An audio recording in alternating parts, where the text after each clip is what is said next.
Bonsoir et bienvenue sur les antennes de l'Office de radiodiffusion télévision. Nous recevons ce soir M. Dramane Dembélé, candidat de l'ADEMA PSJ à l'élection présidentielle de 2013. Bonsoir M. Dembélé. Bonsoir M. Diakité. M. Dembélé, pourquoi êtes-vous candidat à l'élection présidentielle de 2013 et quelles sont vos motivations? Mon point de départ, c'est le diagnostic précis de la situation de notre pays. Le Mali va mal. Un Malien sur deux vit avec moins d'$1 par jour. Le pouvoir d'achat des ménages s'effrite. La vie chère, c'est aussi le logement et surtout l'intrant agricole pour le monde rural. L'école malienne est malade. La jeunesse est désespérée. La situation de la femme malienne est insupportable.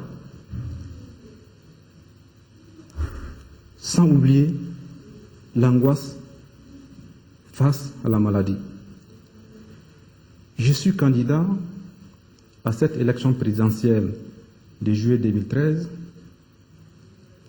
C'est pour redonner aux Maliens l'espoir qu'ils ont perdu il y a plusieurs années. Je suis candidat à cette élection présidentielle, c'est pour établir la justice sociale. Je suis candidat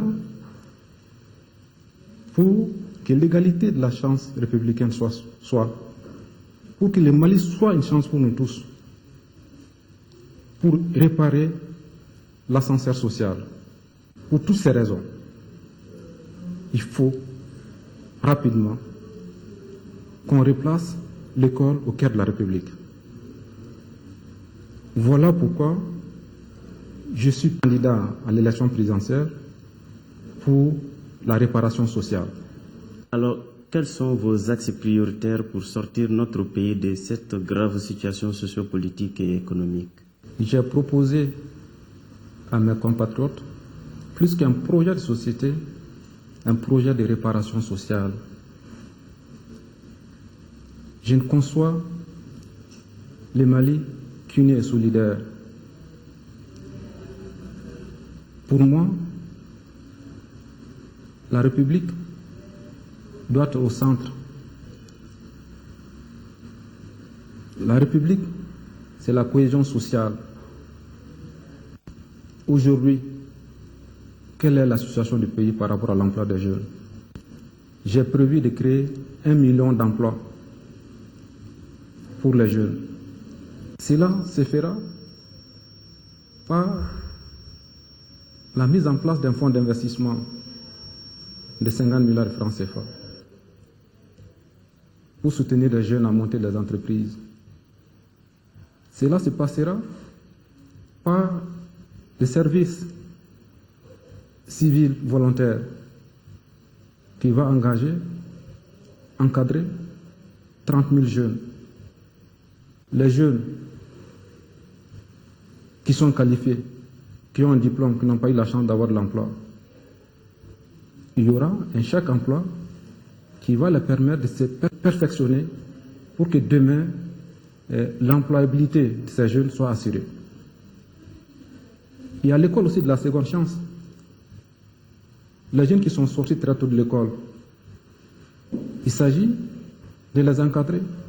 Ce dispositif va prendre en charge 40 000 jeunes pour qu'ils aient une seconde chance de réussir dans la vie.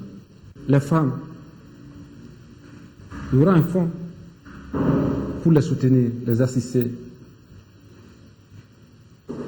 dans le cadre des activités génératrices de revenus. Nos entrepreneurs qui créent de l'emploi, qui embauchent, qui créent de la richesse seront soutenus. Il y aura un fonds national d'investissement de 50 milliards chacun pour les petites et moyennes entreprises et les petites et moyennes industries. Nous allons instituer la bourse de sécurité familiale. Aujourd'hui, il y a 300 000 familles fragiles. Ils vont bénéficier d'un fonds de solidarité de 100 000 francs annuels de revenus. Ça coûtera à l'État malien 25 milliards de francs CFA. La diaspora, c'est un bassin de compétences. Surtout la deuxième génération de la diaspora. Le pays a besoin d'eux pour revenir rebâtir ce pays, reconstruire ce pays, où le Mali sera une chance pour nous tous. Si je m'abuse, la diaspora pour moi, ça sera la 9e région du Mali. Donc le pays aura besoin de toutes ses compétences, de toutes ses intelligences pour bâtir un Mali debout. Et voilà, entre autres, quelle sera ma priorité, mais axée sur la réparation sociale et la justice sociale. Monsieur Dambélé, envisagez-vous une refonte des textes de base du Mali et comment comptez-vous le faire? Nécessairement, après 53 ans, il va falloir revisiter les textes fondamentaux de notre pays pour améliorer le vivre ensemble. La stabilité d'un État repose sur la solidité de ses institutions. Aujourd'hui, le Mali n'a pas besoin d'un homme providentiel. Le Mali a besoin d'institutions fortes. Pour cela, si je suis élu président de la République, je vais engager la réflexion, partager mes suggestions avec mes concitoyens, notamment sur la séparation et l'équilibre des pouvoirs. Engager la réflexion sur la justice. Je vais les suggérer pour que nous ayons une véritable politique pénale au Mali. Un poste de procureur général de la République élu. Nous sommes dans une société en transformation. Aujourd'hui, il serait bon, à mon avis, que nous engagions ce débat. Quelle sera la place de la femme dans le développement de notre pays? Et nécessairement, cela passe en toilettant nos textes pour qu'il y ait une discrimination positive en faveur des femmes. Il faut qu'il y ait la traçabilité du contrôle citoyen. Que chaque citoyen se sente au rang d'acteur responsable dans ce pays. Monsieur Dambélé, votre mot de la fin. C'est une invite que les Maliens se réconcilient avec eux-mêmes. La réconciliation véritable. La réconciliation que les communautés qui vivent au Mali, que la population du Nord, entre elles, se réconcilient avec le Sud, que la population du Sud se réconcilie avec elle-même. La réconciliation, c'est l'armée, que l'armée joue son rôle républicain, qui assure notre intégrité territoriale. Pour cela, nous allons armer la République pour désarmer les envies de partition dans ces pays-là. Parce qu'on ne voit pas autrement ces pays-là qu'un et indivisible. Moi, si je suis élu président de la République, je vais installer cette conversation avec mes concitoyens. Ce dialogue de proximité, que les Maliens se parlent, se donnent la main, qui se pardonnent.